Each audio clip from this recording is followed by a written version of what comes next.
Продолжуваат несогласувањата во Карате Федерацијата на Македонија. За жал, оние кои ги трпат последиците се нашите каратисти кои настапуваат на меѓународните првенства. На светското карате првенство за кадети јуниори и јуниори до 21 година во Тенерифе, Шпанија, од 25 до 29 октомври ќе учествуваат вкупно 30 македонски каратисти во борби и кати.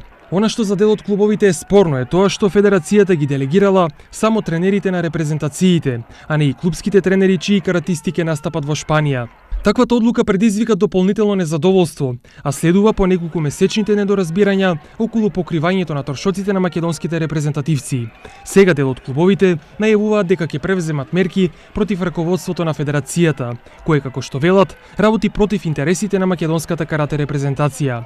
И додека клубовите се расправаат, штетата оди на сметка на каратистите, кои мораат во интерес на репрезентацијата максимално да се посветат на подготовките, наместо да ја сносат штетата од лошите односи во Федерацијата.